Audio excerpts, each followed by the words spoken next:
मिलते हैं, बात करते हैं, उनका हाव भाव जानने की कोशिश करते हैं, तो जो फैक्ट निकल के आ रहा है कि चुनाव काफी टाइट है।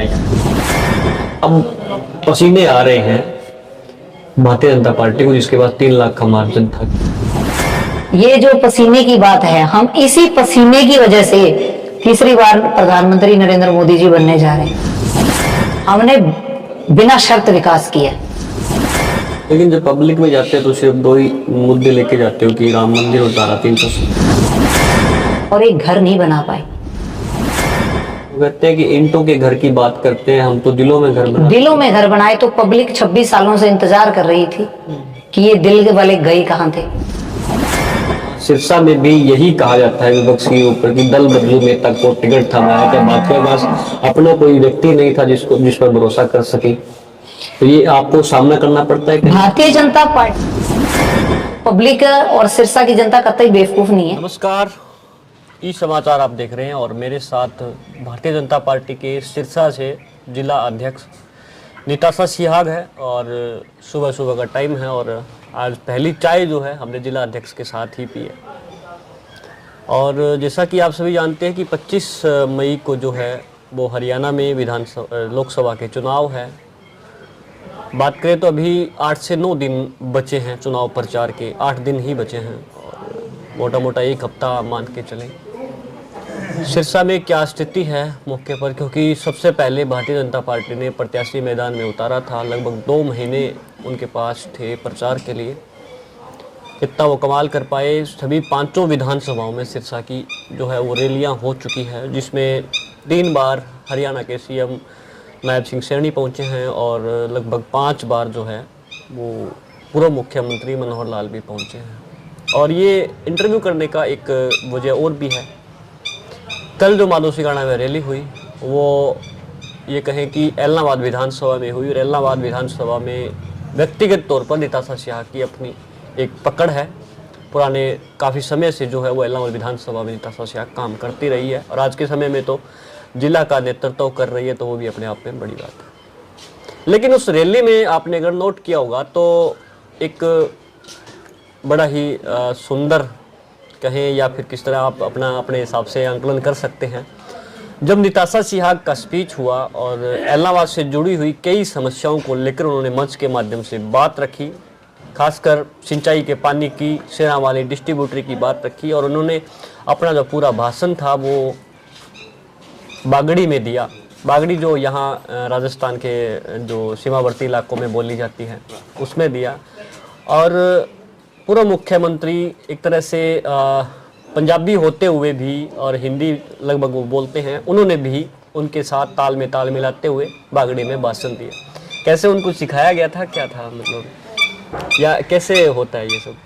ऐसा है कि कोई भी नेता जब अंतरात्मा से खुश होता है और जब पब्लिक उसको पूरा कनेक्ट करती है तो जो वहाँ की लोकल लैंग्वेज है वो अपने आप निकल आती है।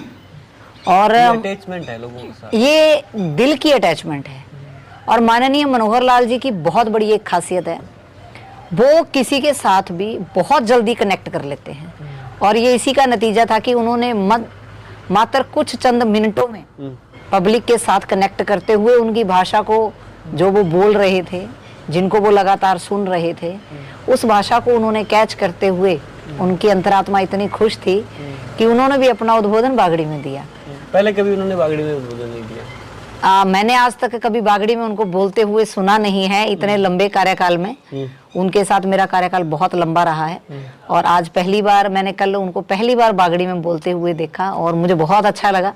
निताशा जी, भले ही ये रैली के संयोजक जो है कप्तान मीनू बेनीवाल रहे, बड़ी कामयाब रैली थी, उनके अच्छे समर्थक वहाँ पहुँचे थे, लेकिन ताल में ताल मिलाने की बात हो भाषण की, जैसे आपने मंच पर जो बातें रखी और उसी में ताल मिलाते हुए पूर्व मुख्यमंत्री ने भी अपनी बातें रखी, खास करके शेरा वाली को डिस्ट्रीब्यूटरी को लेकर था, उसका रीमॉडलिंग को लेकर, तो क्या वो पूरा था उसको बारे में?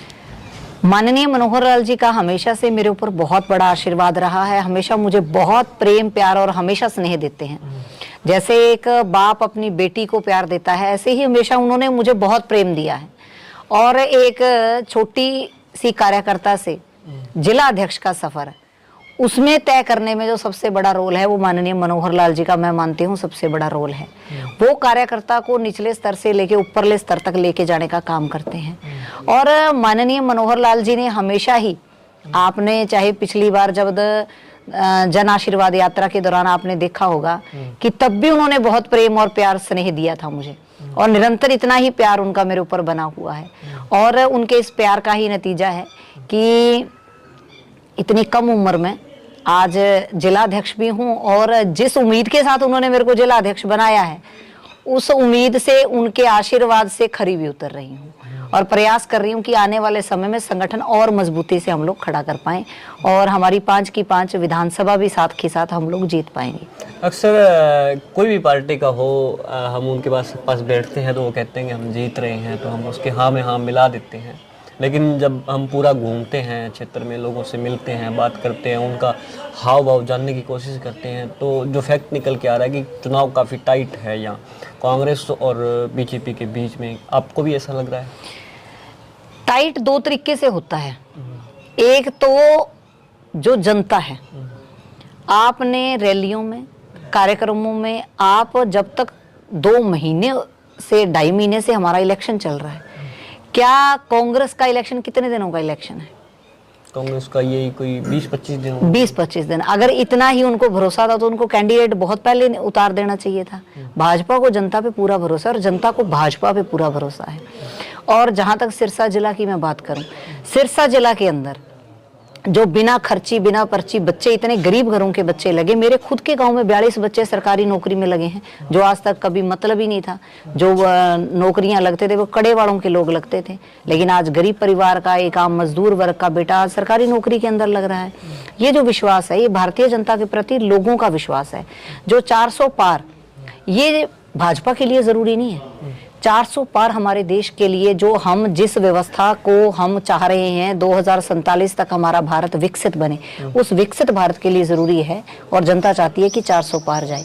वहीं सिरसा की बात करें, सिरसा में अगर संगठन के नाते बात करें, क्या कुमारी शैलजा इतना हिम्मत जुटा पाई कि जिस दिन उसने वो प्रत्याशी के रूप में उनकी घोषणा हुई, वो अपने जहां से लोकसभा शुरू होती है वहां से वो गाड़ी में बैठ के आ सके? नहीं कर पाए। वो कांग्रेस भवन में आए सीधा, कांग्रेस भवन में भी आपस में कुर्सियां चली। उसके बाद जो उनका रोड शो निकला, वो मुझे लगता है मुझे बताने की जरूरत नहीं है अभी उनका रोड शो क्या था। मात्र कुछ गाड़ियां होना, गाड़ियों के अंदर भी बंदे ना होना, और कांग्रेस पूरी तरह गुटबाजी में बटी हुई है। उनके आप बैनर देखो, पोस्टर देखो, उनके खुद के प्रदेश अध्यक्ष की फोटो गायब होते हैं। कहीं एक गुट का आदमी है वो दूसरे कार्यक्रमों में नहीं जाता, और निरंतर आपने देखा होगा उनके कार्यक्रम बन रहे हैं, जितने बनते हैं उससे ज्यादा उनके कैंसिल हो जाते हैं। और भारतीय जनता पार्टी का जब से कैंडिडेट की घोषणा हुई है तब से लेकर आप रिकॉर्ड देखिए कितने कार्यक्रम भारतीय जनता पार्टी कर चुकी है। ये भारतीय जनता पार्टी के संगठन की ताकत है। पहले ही दिन जिस दिन उनकी घोषणा हुई, भव्य रोड शो, हजार गाड़ियों के साथ उनका रोड शो हुआ, और लोकसभा क्षेत्र जहां से शुरू होता है वहां से लेकर सिरसा के एंड तक, हालांकि हम लोग 4-5 घंटे लेट हम कार्यालय में पहुंचे, लेकिन वहां की पब्लिक और वहां के जो कार्यकर्ताओं के अंदर जोश था वो सबने देखा है। फिर भी लोग कह रहे हैं कि चर्चा यही है कि प्रधानमंत्री नरेंद्र मोदी जो है वो 3री बार रिपीट करेंगे, आएगा तो मोदी, ये वाला फिर भी चल रहा है। लेकिन सिरसा में फिर भी लोग ये कह रहे हैं कि कोई फर्क नहीं पड़ता, एक सीट से वो शैलजा को जिताना चाहते हैं। तो सत्ता पक्ष और विपक्ष का एमपी होना क्या नुकसान है, और क्या क्या भाजपा उसका माइंड को डाइवर्ट कर पाएगी? पहली बात तो ये है कि आप जनता के बीच में सिर्फ एक सवाल पूछना है कि प्रधानमंत्री कौन बनेगा, तो आपको आम प्रधानमंत्री नरेंद्र मोदी बने, और आप सकते हैं, और उनसे आप ये भी पूछे भी आपका वोट किसको जाएगा, तो वो कहेंगे जी को जब प्रधानमंत्री नरेंद्र मोदी बन रहे हैं तो वोट तो हम भाजपा को ही देंगे। ये जो आपस में ये लोग रूमर फैलाते हैं, ये इनकी बहुत गंदी पॉलिटिक्स है। ये जनता को घंटी देना चाहते हैं और कुछ नहीं है, और जनता को इन्होंने आज से नहीं 70 सालों से लूटा है। इनके शहजादे कहते हैं कि मैं एक चुटकी में गरीबी हटा दूंगा, अलादीन का चिराग है। 70 सालों में तो इनके परिवार के, इनके दादा का नारा चलता आ रहा है, गरीबी हटाओ, गरीबी हटाओ, गरीबी हटाओ। 70 सालों में गरीबी नहीं हटी। अब ऐसा क्या जादू कर देंगे ये कि गरीबी हटा देंगे। ये इन्होंने घोषणा करी कि हम सबके खातों में लाख लाख रुपया डालेंगे। मेरे को लगता है या तो इनको मैथ नहीं आता, क्योंकि कैलकुलेटिव होती हैं सारी चीजें। जितना ये कह रहे हैं हम लोग डाल देंगे, उतना तो हमारा बजट नहीं है भाई, कहां से पैसा डाल देंगे, पल्ले से डालेंगे। तो ये जनता को बेवकूफ बनाना चाहते हैं। जनता की जो जायदाद है, आज एफडीआं हैं, वो कह रहे हैं जी हम एफडीओं का भी सर्वे कराएंगे भी किसके खाते में कितने पैसे जमा है। मतलब कि जो गरीब आदमी अपनी मेहनत मजदूरी करके दिन रात एक करके अपने बच्चे के भविष्य को सुरक्षित करने के लिए एफडीआई बनाता है, इनकी तो उनपे भी नजर आए। इससे ज्यादा घटियापन और क्या दिखाएंगे। तो पब्लिक और सिरसा की जनता कतई बेवकूफ नहीं है। वो 100% ये तय कर चुकी है कि अब की बार 400 पार, और हमारी जो सिरसा लोकसभा की 6 सीट है उसको वो डबल मार्जिन के साथ नरेंद्र मोदी को देंगे। वोट मांगने जाते हो सभी गांवों में तो नहीं, लेकिन कई गांवों में तो आपको कहीं ना कहीं नुक्कड़ पर, गांव की कांकड़ पर जो है वो काले झंडे दिखाए जाते हैं, अभी भी दिखाए जाते हैं। तो क्या अभी भी लोगों में गुस्सा है, क्या किस तरह से देखते हो, या कौन लोग हैं जो काले झंडे लेकर खड़े हैं? आप आइडेंटिफाई खुद करिए तो आपको पता लगेगा कि ये लोग कौन हैं। वो मुझे ज्यादा विषय कहने की जरूरत भी नहीं है। हमारा काम है सबको साथ लेके चलना। मतदाता वो हमारा काम सबको साथ लेके चलना है। आपने रैली देखी कल की, वहां पे 140 ट्रैक्टर अकेले जमाल गांव से आए हुए थे। वो लोग कौन हैं? सिंबल ऑफ किसान ट्रैक्टर। सिंबल ऑफ किसान ट्रैक्टर। 140 ट्रैक्टर सिर्फ एक गांव से। आपने देखा होगा जब प्रत्याशी हमारे गांव में जा रहे हैं तो ट्रैक्टरों की रैली के साथ लोग उनका स्वागत कर रहे हैं। वो लोग कौन है? जो हजारों की संख्या में रैलियों के अंदर आ रहे हैं वो कौन है? क्या वो किसान नहीं है? सारे किसान हैं। भी पहले मैं बात कर रहा था 3,10,000 का मार्जिन था लगभग पिछले चुनाव में, लेकिन अब पसीने आ रहे हैं भारतीय जनता पार्टी को, जिसके पास 3 लाख का मार्जिन था, कि कैसे किया जाए।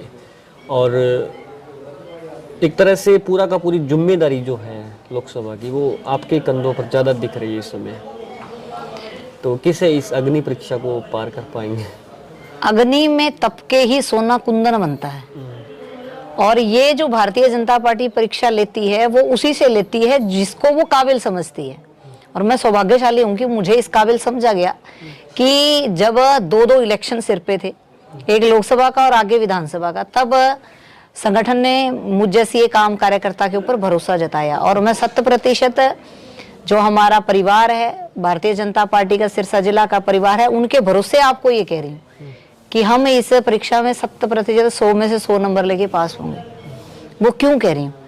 भारतीय जनता पार्टी का कार्यकर्ता चुनावी ये कह सकते हैं बरसाती मेंढक नहीं है कि जो बरसात में ही निकले। हम 24 आवर इंटू 7 कार्यकर्ता हैं। ये जो पसीने की बात है, हम इसी पसीने की वजह से तीसरी बार प्रधानमंत्री नरेंद्र मोदी जी बनने जा रहे हैं। तो भारतीय जनता पार्टी का ये तो गुण है, ये उसकी ताकत है कि वो अपने पसीना बहा के अपने नेता को जिता के लेके जाती है। तो वही हम लोग कर रहे हैं। हरियाणा की 10 सीटों में से 6 कांग्रेस के लिए हुए हैं, और खास करके यहाँ सिरसा में भी यही कहा जाता है विपक्ष के ऊपर कि दल बदलू नेता को टिकट थमाया। क्या भाजपा के पास अपना कोई व्यक्ति नहीं था जिस पर भरोसा कर सके? तो ये आपको सामना करना पड़ता है। भारतीय जनता पार्टी एक कैडर बेस्ड पार्टी है, परिवारवाद नहीं है इसमें। अगर परिवारवाद हो तो सिर्फ परिवार वालों को ही टिकट दी जाएगी। यहाँ परिवार को ही आगे बढ़ाया जाता है जैसे बाकी दल कर रहे हैं। उसमें उनका राष्ट्रीय अध्यक्ष परिवार का, मुख्यमंत्री बनेगा तो परिवार का ही। यहाँ ऐसा नहीं है। आप राजस्थान का उदाहरण सबके सामने है। भजन लाल जी किसके परिवार के थे? उनको एकदम मुख्यमंत्री बनाया गया। मैं इस जिले के लिए सबसे बड़ी उदाहरण हूँ। मैं एक सामान्य घर की लड़की हूँ, सामान्य घर की बहू हूँ, मुझे जिला अध्यक्ष बनाया गया। तो ये किस लिए बनाया गया? इसी तरह से जो सर्वे कहता है उसके मुताबिक टिकटों का आवंटन हुआ है।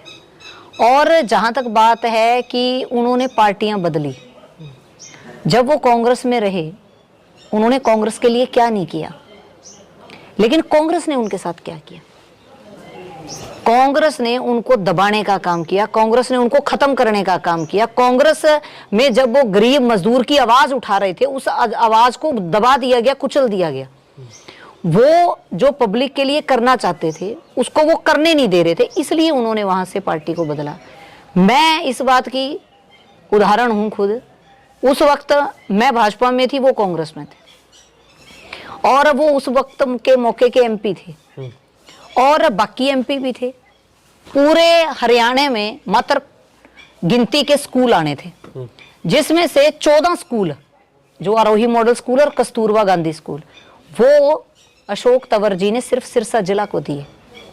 आज यहां से एमपी तो शैलजा जी भी रहे, उनके पिताजी भी रहे, दादाजी भी रहे, उनके कहीं पीढ़ियों का नाता है, पीढ़ियों का उनका नाता रहा। पीढ़ियों के नाते यही कहते हैं। क्या वो जहां से पीढ़ियों का नाता हो वहां घर नहीं बनाते हम? चिड़िया को भी अगर कुछ टाइम के लिए एक पेड़ पर रुक जाए वहां अपना घोंसला बना लेती है, और वो पीढ़ी दर पीढ़ी यहाँ रहे और एक घर नहीं बना पाए। वो कहते हैं कि ईंटों के घर की बात करते हैं, हम तो दिलों में घर बनाते। दिलों में घर बनाए। तो पब्लिक 26 सालों से इंतजार कर रही थी कि ये दिल वाले गए कहाँ थे। 26 सालों में परिवार में कभी कोई सुख, कभी कोई दुख, कुछ नहीं आया। मेरे पास अंबाला से फोन आए, इन्हीं के कार्यकर्ताओं के फोन आए, कहते जी बहन जी सिर्फ आप नहीं ढूंढ रहे इनका घर, अंबाला वाले भी ढूंढ रहे हैं। अच्छा, क्यों ढूंढ रहे हैं? क्योंकि जो इन्होंने सिंबॉलिक वहां घर बनाया हुआ है उसमें कभी रहते नहीं है, ये दिल्ली रहते हैं। कहते हमें भी अगर कोई काम पड़ जाता था तो इनको जाके मिलना पड़ता है, क्योंकि दुर्भाग्य की बात यह किसी के पास इनका मोबाइल नंबर नहीं है। तो एक एमपी जिसका स्थानीय घर ना हो, जिसका कोई ये ना पता हो वो आपको मिलेगा कहाँ, तो सिरसा की जनता पागल नहीं है। वो हमेशा ऐसा व्यक्ति चाहती है जो उनके बीच में रहे, जिनके तक उनकी पहुंच हो। आज जनता पढ़ी लिखी है, बेवकूफ पहले बना जाते थे ये लोग, अब लोग बेवकूफ नहीं बनते। मेहनत तो करनी पड़ रही होगी पिछली बार से ज्यादा। मेहनत हम हमेशा से ही करते हैं, पिछली बार से ज्यादा इस बार? नहीं ऐसा नहीं है। पिछली बार अपना चुनाव अपने नाते, अपना सब कुछ एक मेहनत के नाते रहा। उस वक्त जो जिम्मेवारियां थी उन जिम्मेवारियों के नाते मेहनत रही। अब जो जिम्मेवारी है इस जिम्मेदारी के नाते मेहनत है। एक जिला अध्यक्ष की मेहनत अलग है, एक महिला मोर्चा की जिला अध्यक्ष की मेहनत अलग है, फर्क सिर्फ इतना है। तो 5 विधानसभाओं सिरसा की बात करेंगे, थोड़ा सा फैक्ट वाइज हमें प्रत्येक विधानसभा का शब्दार्थ दीजिए कि किस तरह से आप मजबूती के साथ खड़े हैं। आज दावा कर रहे हैं भारतीय जनता पार्टी के अगर आप कार्यक्रमों की बात करें, हर विधानसभाओं में युवा सम्मेलन, महिला सम्मेलन, किसान सम्मेलन, एससी सम्मेलन, बीसी सम्मेलन और बड़ी बड़ी रैलियों का आयोजन ये भारतीय जनता पार्टी ने करके दिखाया है। और उन रैलियों के अंदर जो भीड़ आपने देखी, ये भीड़ कोई पेड़ भीड़ नहीं है, ये लोग दिल से आए हुए लोग हैं। और जो हर विधानसभा में माननीय मनोहर लाल जी जब मुख्यमंत्री थे, उन्होंने बिना भेदभाव के जो पैसा दिया, जो लोगों की सदियों की डिमांड थी उनको पूरा किया। उन विश्वास के नाते हम लोग कह रहे हैं कि हम हर विधानसभा में जीत कर निकलेंगे। मतलब मैं फैक्ट की बात कर रहा था, किस तरह से आप इलाहाबाद की बात देखिए। इलाहाबाद के अंदर अगर आप फैक्टली बात करेंगे, हमारा यहाँ सबसे बड़ी मांग थी शेरावाली डिस्ट्रीब्यूटरी की। यहाँ के वाले आया था, यहाँ क्या था चौधरी साहब मुख्यमंत्री रहे, बांडा खराब हो, किस्सा क्या था? तो उनका ये कहना था, जब हमारे एक बुजुर्ग वहां जाया करते उनको कहते थे कि चौधरी साहब माने पीने पानी को नहीं, पानी दे दो। तो उनका कहना होता था भाई थे पानी ना मांगियो बाकी की मांग लियो, थारो भांडो ही खराब है। हालांकि आप भांडो बनायो ही बांको है, उनके टाइम की देन है ये। और अब जो माननीय मुख्यमंत्री जी ने कहा कि भाई थारो भांडो खराब हो, ये भांडे नहीं नेओ बना दियो। शेरावाली डिस्ट्रीब्यूटरी के लिए 1500 लाख रुपए दिए हैं। और ये सिर्फ एक लगता है, दूसरे सुनने वाले को भी क्या है, लेकिन ये हमें पता है, हम लोग टेल पे बैठे हैं, ये क्या है, हमारा जीवन, हमारी लाइफ लाइन है ये। और उस लाइफ लाइन को देने का काम भारतीय जनता पार्टी ने किया। चिल्कनी सब माइनर एक्सटेंशन, 3000 एकड़ जमीन बंजर हुई पड़ी है, जाके देखिए, उसकी माइनर की एक्सटेंशन हम लोग लेके आए। उस माइनर एक्सटेंशन एक छोटा सा शब्द है, लेकिन जिस किसान के वहां 10 किले जमीन और बंजर पड़ी थी और अब वहां झोना लगेगा, उस किसान के लिए वो कितनी बड़ी बात है।